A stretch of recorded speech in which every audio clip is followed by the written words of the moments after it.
Yes, some components in food are poisonous. So it depends with how much you eat, how much toxins or poisons you put in your body. Long term can be able to affect you because there are toxins that once eaten in a single dose or a single moment, the body can be able to adjust. But over and over, they can affect the brain. Yes, affect. And also the quantity matters a lot. The quantity? Yes. And you'll tell us more about that. Yes. I just want to start us from, let's start from the top. Yes. What is the nutrition landscape in Kenya right now? Where are we as a country, nutrition-wise? Are we eating right? As a country, I would say we are not eating right. Wow. We are not eating right, and mostly this you'll find in urban setups, because urban setups, people have come up with much of quick ways of making meals, quick ways of eating foods that are fast foods and all that. Check it, and also that will also occur due to peer influence, and not only peer influence, the media itself. What are you guys advertising? Right. You need the money. Mm-hmm. You need the money, right? And that's why you see most of these companies that are foods that are and don't have complete nutrition benefit to the human body. They have captured the media, and that is what we'll see in our TVs. Yeah. So what we see influences what we eat. Mm-hmm. If I go to your fridge, I'll get 90% of junk. Processed food. Processed food generally. Maybe in half fridge. But that's great. That's great. But mostly. Your fridge. So I would say those in rural areas do not have access to more junk foods and all that and processed foods. They might be eating healthier than us in the urban areas where everything is fast. Vegetables are grown near sewer lines, okay? You see such things. And they flourish. They flourish and they come so green. They just wash them, and tomatoes, pesticides, not organic farming, among all that, which we'll discuss. Yeah. So we are much in a danger nutrition-wise if we don't really check ourselves. Mm-hmm. Because what we eat do not provide the most component of nutrients that the body require. Yeah. So long time, our immunity goes down over time. Mm-hmm. So I would say we need to change. And it starts from you and me, and whatever we are doing today that impacts the masses, and they make change in their lives on their own. Yeah. Yes. But how do you tell whether you're eating the right thing or not, Felix? Because when you're purchasing this mboga, or you're purchasing your milk, you're purchasing whatever it is, whatever sort of food you're purchasing, your meat, then how do you tell whether the food is right for you or not? I will tell is depending on the classification of toxins in food. Because once you know, then you can be able to prevent in another way. So like in toxins, we have natural occurring toxins, okay?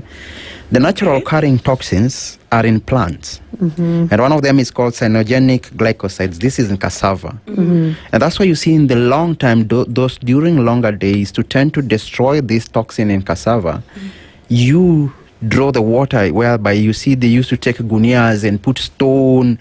Did you see your mother doing that before they siaga the cassava? The cassava. Mm-hmm. If you really lived in the rural areas, so they will take it, put a stone, then the maji navuja, it goes down and then it dries off. Mm-hmm. The other one, they used to cut them and then put them on the sun to dry. Yes, there's that. Yes, there is that. That I've seen. Yes, they put them on the sun to dry because that destroy that toxins.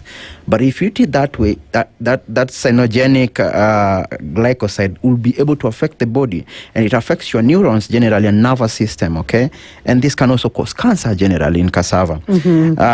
Apart from that, we also have solanine in green potatoes.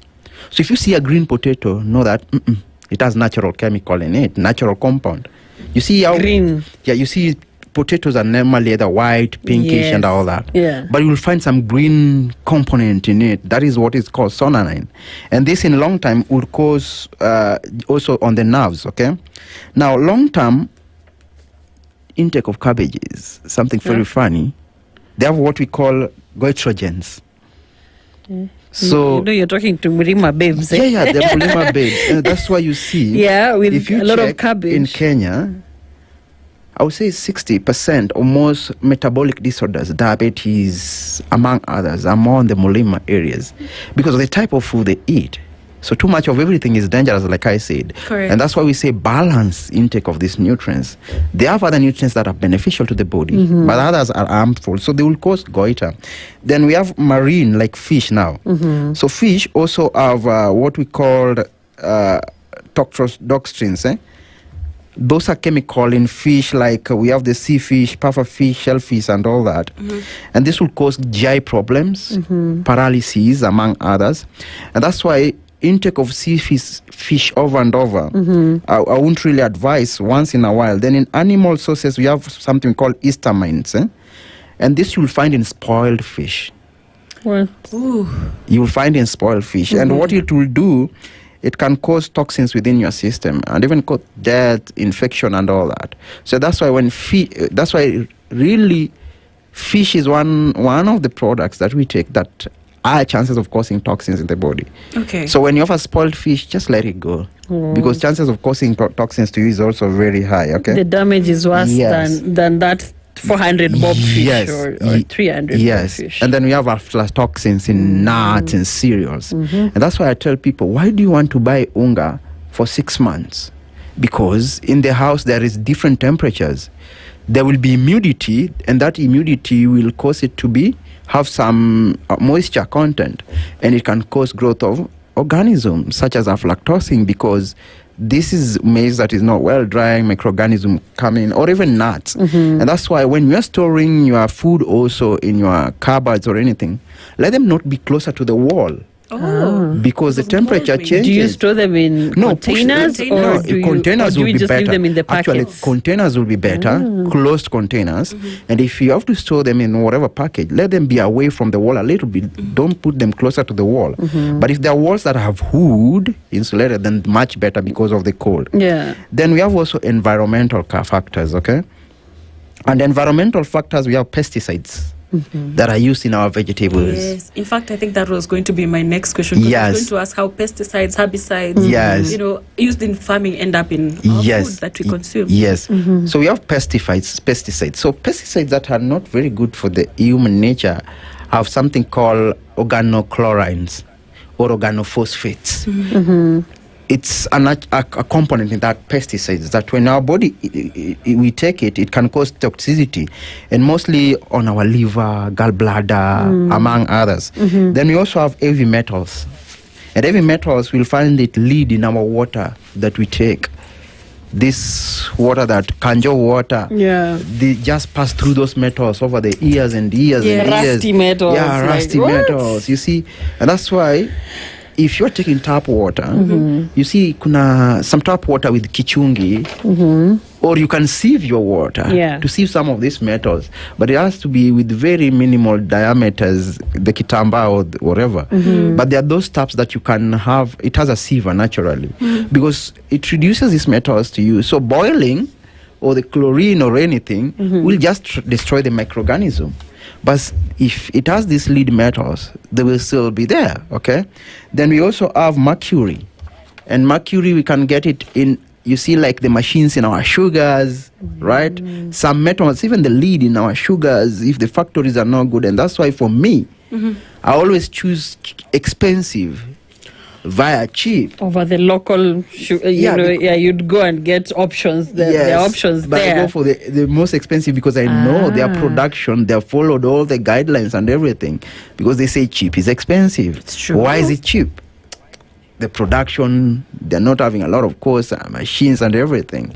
And that's why buying just everything that is not quality will be harmful, because you don't know the microorganism or the components in that food. And this could cause cognitive defects. We give birth to babies with malformations, you see, different cerebral palsy, autism, among others, because of whatever we take. And this is whereby you get people who live also in areas with the chemical production of gaseous production.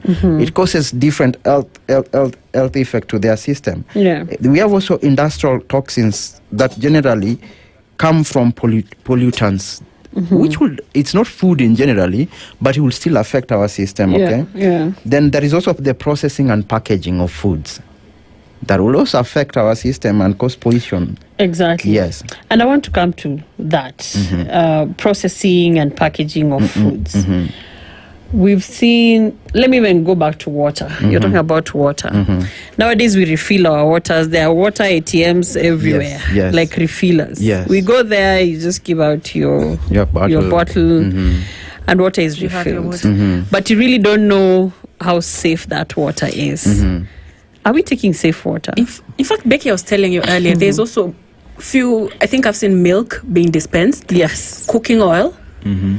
And I've had tea that is from the milk from the dispenser. And I've had, last week I was at home with my parents. We milk a cow, we have tea, and it's totally different. I mean, even you know, after you cook tea, the sufuria uko chini na baki with some stuff, and you're wondering, this is not something that I used to see. Maybe when I was growing up. So what's the difference? What is happening? And especially for the long life meal. Let's start with the water first. Let's start with the water. The water, you see, this water, if you see those gadgets, they're much of metallic in nature, okay? So how that metal is coated, because someone can go buy a second-hand machine for dispensing your water, and that metal has already corroded, you see. So over and over, these metals are getting into your water, okay? Yes. Now, apart from that, there is measuring. Even the chlorine itself is not...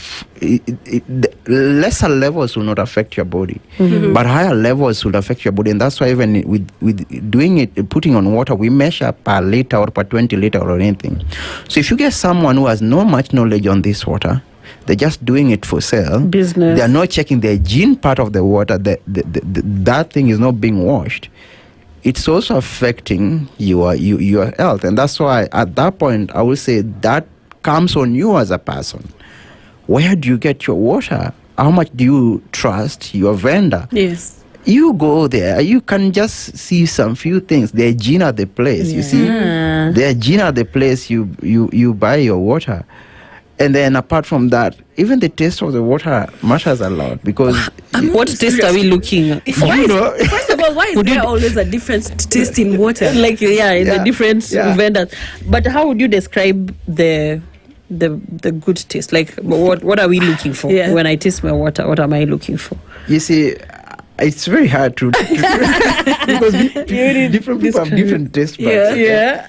So, but I would say, if you get something Kali in nature, let me just use that. Either the chemicals are passed, right? They're put too much. Or sometimes water feels heavy. I don't know, heavy. You can feel some heaviness. We got water from a different dispenser this week. From the usual. And I tasted it, and I remember saying, like, hey, this water feels heavy. I don't know, there's something different about this water. Not to say that it was bad. True. But it was different. Yes. So at that moment, so I don't know what what can really tell that whether the water is good for drinking or not. I think it's hard, because you see, I don't know your vendor. And the taste that you're saying, every taste, I will not even know how it tastes. But one thing I will say, wherever you get your water, make sure you can see the hygiene purposes. Are they following all the progress, the rules? Do they have all the, how do we say it? Licenses. Operators are licenses. Because you see, licenses make you to meet standards, okay? So look out for those. Yes, you look out for the licenses. Yes, because the standards make you, if you don't meet even the standards of licensing, then you must be also... It's already a red flag. A red flag. It's for me. Yeah. Then the hygiene of the place you get water. Are you seeing through all the production? Because you should see, right? Not that they go get it at the back. And then they come back with it. You don't know how they're doing. Are they holding your water with their bare hands or all that? I would say so. That would be one. And then make sure, because you see sometimes when this water also stay in these containers, make sure they are washed before you get your water generally. That is on water. Yes. Another question was on milk. On milk. Is long life milk okay? Yes. And after milk, we do meat. Okay. Yes. Let's go to milk. So in milk, there is adulteration. And there is adulteration in thickness, where by ushago and ekangano, you see. In town, I don't know what they put. They can even add sugar for taste and everything, okay? So in milk adulteration, one, how would you know? That's why I just say sometimes is where you get it, because... Is long life milk safe? Is long life milk safe? Yes. Oh. Yes, because long life is pasteurized. Pasteurization is whereby they treat this milk under ultra heat. Heated milk. So all the microorganisms are destroyed, and then the packaging is packaged whereby almost 0.0% microorganism be able to survive. So long life UHT, ultra treated, will be the best for me. Yes, because no chemicals, no nothing. And what is this thick substance that we get when they okay, you've done your tea? Yes. But after a few hours, say in the evening, the milk has turned into something so different that we never used to see. Back in the day when we were growing up, and what she was talking about, what Ellen was talking about, when you check the milk, the only way you'd tell the tea is spoiled is if you saw the separation, like the water and the milk, and you'd actually tell that this tea has gone bad. But nowadays, the tea looks just fine. You serve yourself, and there's this thick substance. You wonder whether it's the milk that you bought. You see now the challenge that the milk... I'm happy I'm able to ask this. That you have an expert to answer this. The challenge is the milk that we have nowadays is much of powdered milk. And you see, they mix powder to make our milk generally. I remember this started, I would say, when Uru came, they put a lot of... I really didn't want to mention. And then we started powdered milk in Kenya, and you see when you mix it, there are chemical reactions that occur, and then heat and proteins also they tend to harden up. So that's why you'll see that. Okay, but generally I will say as long as that milk is safe, you've gotten it from a safe company, I don't think you need to worry, because it has gone through all the processes. Yes. Wow. I'm looking through X, and some Kenyans are concerned. There was someone who took it upon themselves to do a study, and they're saying that there's traces of formaldehyde. I don't know what that is. That is found in was found in milk, as well as aflatoxin M1, and the dangers are out there. So, I mean, are there laws, or what is governing these things? Because people are consuming this stuff, and when I go to buy milk, whether from a supermarket or from someone who tells me they have milked their cow and they can give me their milk, I cannot tell from my bare eye. So what are precautions that we can take, and is there any governance around this? The natural microorganisms that occur in food generally. And apart from only eggs, which I'll talk on, there is also Staphylococcus aureus from meat generally, which comes from cream meat, raw meat, and all that. We have Clostridium botulinum, which come from generally poorly canned food. We also have, and this actually they can cause fetal health issues, GI upsets among others. We have something called Bacillus cereus that come from rice generally. And that's why wash your rice well before you cook. Okay.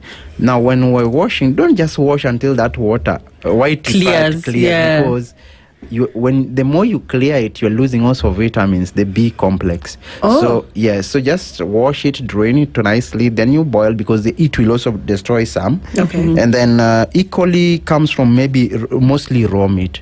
So eggs will also have some bacterial factors and all that. And that's why I don't advise people to take raw eggs. Because chances of having this bacteria, there is nothing beneficial in taking raw eggs. This is the healthy one. No. But when you cook it, you destroy it. Sunny side up. Yes. Similarly, taking raw milk, chances of you getting this bacteria that can cause brucellosis, among others, is very high. So boil your milk generally, heat it up. Then apart from that, if you're taking your eggs, actually, a spoiled egg. Why would you take a spoiled egg? Because there is already a microorganism in it. Once the egg is not fresh, just tend to avoid it. Now, what about the broiler eggs, the kienyeji eggs in nature? Is the broiler poisonous? Is the kienyeji healthy? Now, it depends with the feed this chicken is fed. Okay. But in most cases, broiler eggs are as healthy as kienyeji eggs, the only thing is they differ on nutrient composition, okay? So any is okay as long as you get it from the right vendor. Chicken with, you see how they inject them to become bigger with toxins and all that. Yes, I would have say, seen that, yeah. how are you going to know that? Abnormality is easy to tell. You can't just have a chicken that has a thigh like a goat, surely. So if you see that, just know this is abnormal, surely. This because it's hard to tell in a layman's understanding. The goat. Correct. The goat chicken. You won't measure these toxins in this chicken. Yeah. But if you see it's so abnormal, surely, why are you going to take it? Then also your vendor matters a lot. Yeah. Yeah, so know your vendor, right? That's what I tell very many people, because with the market nowadays, it's hard to tell, like the GMOs, the natural like food. organic food. Yeah. And they're actually organic markets. I've seen a couple of organic markets in the in Nairobi. Yes. However, nutritious food, Felix, is quite expensive. No. True. I think that's a notion that people say. Is it a notion? Okay, like, what is a nutritious food? No, if I was to take a balanced diet today, like if I was to, just eat right. Yes. Say I have, in the morning, I have my ndomas. Those are arrowroots, yeah? You have, or your cassavas. I'm taking milk, like tea with milk. And the milk definitely that has undergone all this process and it's safe for use is much higher, more expensive. I think I've learned that from you. You get at least the more expensive, most expensive. Even the sugar that I've taken is a bit higher for it to be, nutritious. Maybe for lunch I've taken this fish here. Okay, what is nutritious food? Maybe I should go back to that. So number one, if you're buying kienyeji, kienyeji is more expensive than the usual skuma that I would go for in my neighborhood. Yes. If I was to get kienyeji, then I would have to cough more money. That's why I think, it's becoming very expensive to eat well. Food. What do you think? So I would say, first of all, what is a nutritious food? This is a food that provides all the nutrients that the body needs in their right requirements and the right components, okay, to enable the body function. So one, it has to be a balanced diet. A balanced diet is a diet that also has all those nutrients for both your mental, physical, and general well-being, okay? Yeah. So foods that give you energy, these are called carbohydrates. And in carbohydrates, we have complex and simple. So we'll say, for the toxicity of food, because even too much sugar within our system will cause problem to our system. Weight issues, too much energy, among others, okay? Yeah. Too much carbohydrate intake will cause excessive energy production that the body is not able to use, that will be stored as fat in our liver. And long-term intake of too much excessive carbohydrate can also cause fatty liver, okay? So how do you prevent this? And excessive fat in your liver is distributed in your system as cholesterol or fat that goes to your adipose tissues and causes weight issues, okay? So how do we prevent this? One, limit your portions of carbohydrate. Number two, choose complex carbohydrate. Which are these complex carbohydrate? They're carbohydrates that are digested slowly, so they release the energy slowly. Okay. You were talking of ugali when I came in, right? So ugali is one... is made from maize. Maize are it's Z maize, okay? So it's one of the type of food that can maintain life, but cannot. It just maintains your life, but it cannot sustain. Maintain life. Did you hear that? So, as opposed to pumpkin, please highlight pumpkin. So if we were to compare pumpkin and ugali, yes, I would say pumpkin will have more nutrients Becky, please. because despite from ugali having fiber, pumpkin having fiber, ugali having carbohydrate, pumpkin having carbohydrate, but there's some other vitamins, vitamin A, vitamin D, which are very good. In the pumpkin. Yes, calcium among others. You see, potassium among others. So it's more complete. So, and that's why we say, don't just take one food. Alternate your food so that you get all these nutrients. Yes, okay. Correct, yes. So ugali is one of the healthy natural food in carbohydrate. But which ugali will be better? Ile ya kushiaga, the grounded one, because the fiber content are high. That is going to control your digestion. I like the grade one, which processed, is yes. Yeah. Now someone will ask me, I'm in Nairobi, where do I get that ugali ya kushiaga or anything? There is grade 2 in the supermarkets. So better go for grade 2 than grade 1. Okay? Now apart from that, then limit this more of the simple sugars, much of the sweets, the cakes, the ice cream, because this over time despite not being poisonous, but they would affect your health in one way or the other because they will give excess energy, okay? So I don't think ugali is expensive. I don't think pumpkin is expensive. No, it's not. Right? Because if I was to buy pumpkin for 50 shillings, right? I can't get chips for 50 shillings. Ukweli. Right? Ukweli. 50 bob will only give me 5 mandazis, but what is the health in that mandazi at 10 bob, you see? So it's just the knowledge that it's a notion that people say it's expensive. Well, let me talk of githeri. I won't find you eating githeri in this office because you look it's so cheap, but it's so healthier than taking even rice, right? Because the component of the energy produced by the maize will go to our system slower than how white rice will go within our system. Okay. Let's talk of chapati. Chapati is healthy, but most of wheat intake can also cause inflammation within your system. Yeah. Now, this inflammation would affect other hormones within your system. And that's why you see most wheat lovers tend to gain weight. Similar to barley lovers in beer. All right, true? Yeah, the term is... yes, because wheat generally affect our hormones.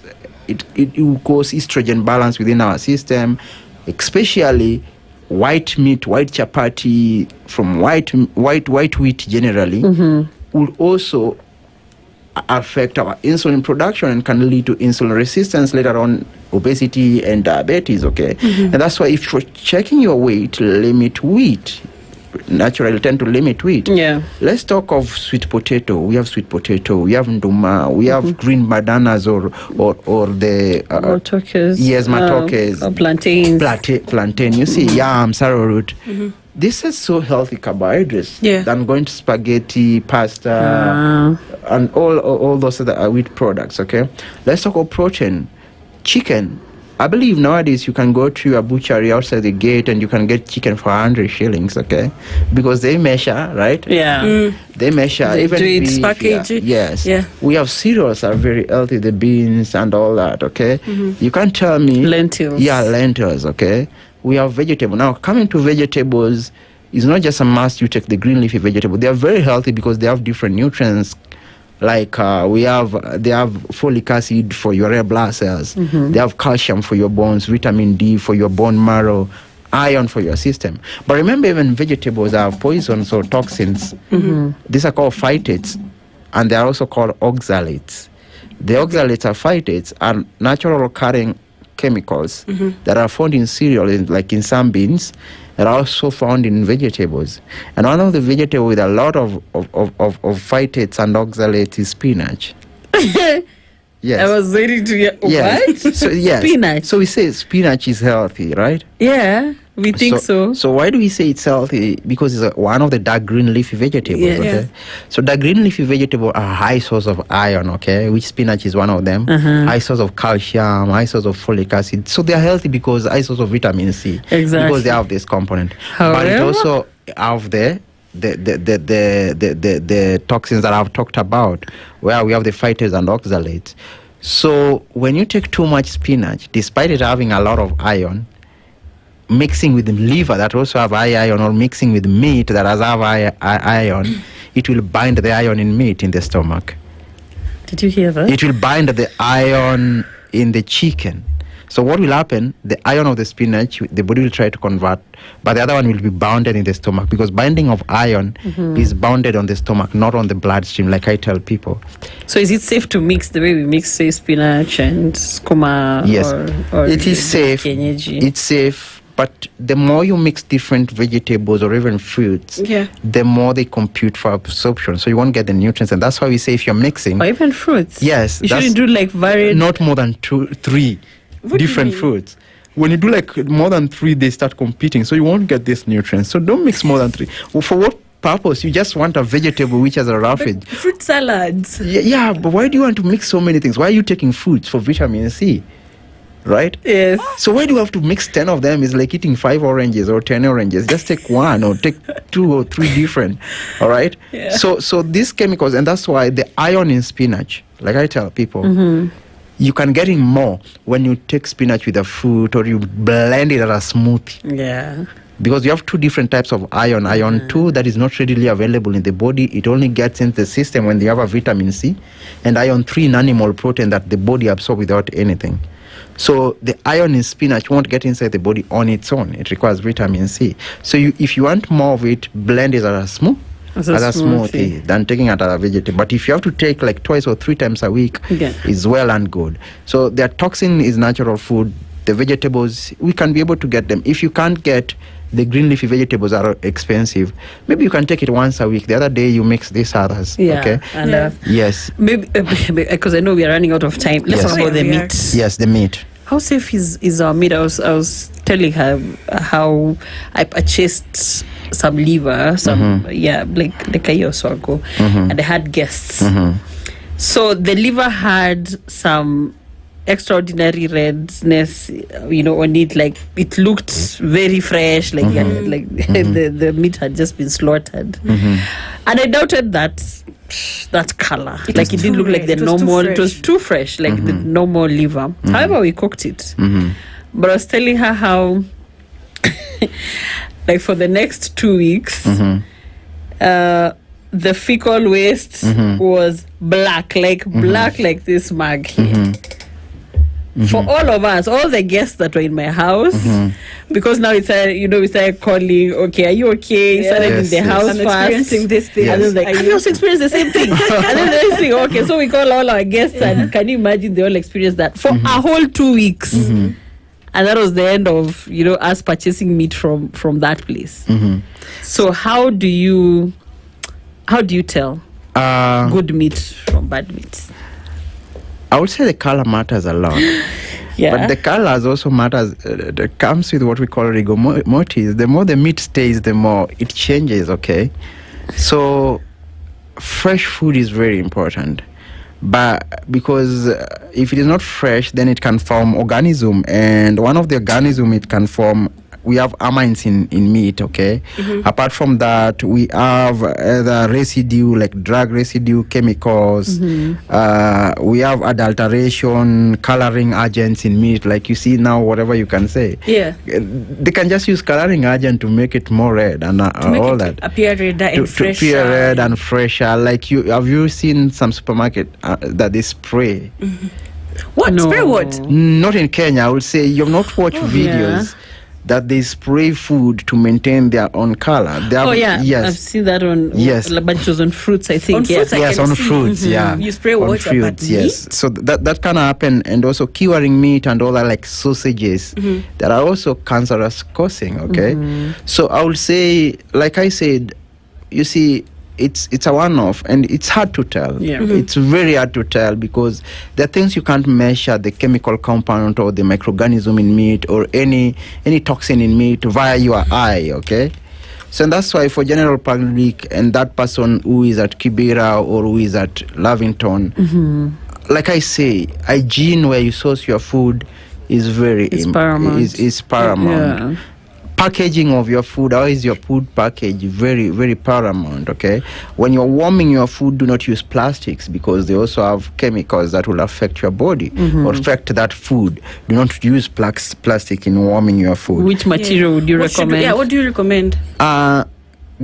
You see the glass? Glass. Melamine will be okay. But plastics, not very good. Wood also will cause fire and all that, okay? So let's be very cautious on what we use and what we take. And hygiene also very, very much important. So that comes from hygiene, from how your vegetables are washed, because washing them in a running water will help you remove more of the pesticides, okay? How your tomatoes, you're washing them well, will some of us even remove the outer skin, okay? Will be very beneficial. Take food very fresh because like the meat, the chicken, the longer they stay, the microorganisms, chances of having these microorganisms is very high. And there are even, you've heard of cases they give even chicken antibiotics, so that they become bigger and all that. We've seen that. So I would say it really matters where you source your food and preparation. So what we really need to check on to prevent these these poisons, like you see the toxins in vegetables and cereal, they're destroyed when you boil them, okay? So you can soak them overnight like the cereals.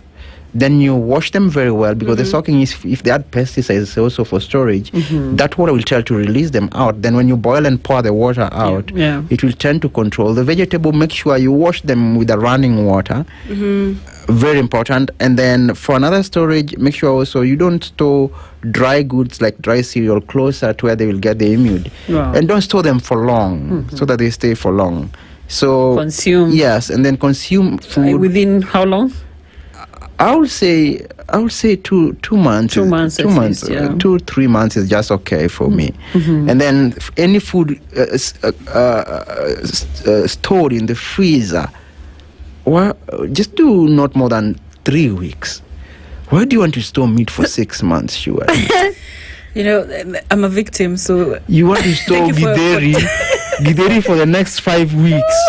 This 5 weeks is kidogo. It's called meal prepping. Yeah, because you've prepped and you've sorted your family for the next. Yes. Or yourself for the next. You carry githeri from 4 weeks over Christmas. You eat it in March. September. Because even with those temperatures in the fridge, the refrigerator, microorganism will still grow. So that's why any cooked food.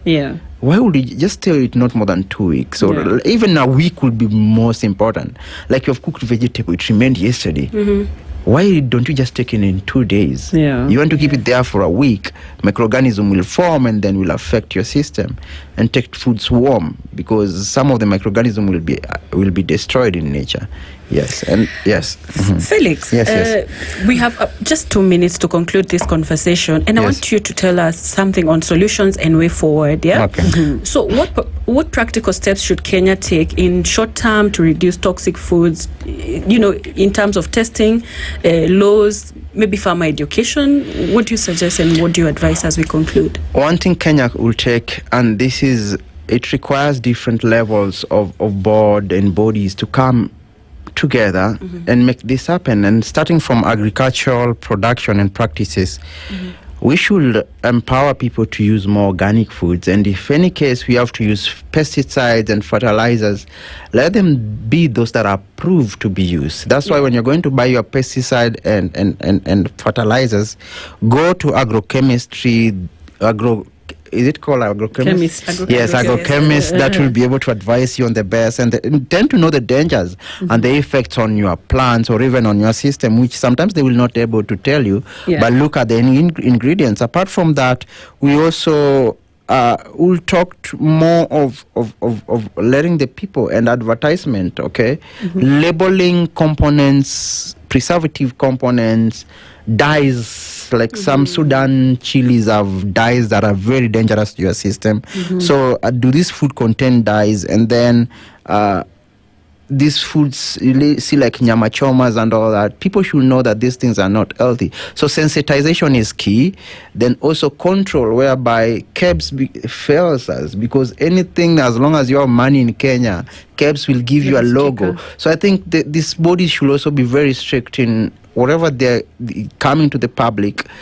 It is well satisfied. You had time even when we had sugar with mercury, sugar with metals and all that coming to our system, milk and all that. So body sensitization, and like these forums that we teach people and people get to ask questions. Yes. Wow. All right. I think we've had a very good Pink Lab session. Exactly. Our guest has been Felix Okoth Odero. He's a nutritionist, and we have learned about the food that we put into our bodies and the nutritional value and what to look out for. And please, let's not be lazy when it comes to the things that we put into our stomachs, right? Yeah, sure. Yeah. Thank you. All right. The Pink Perspective. So we'll be back shortly. 102.5 Spice FM, Kisumu.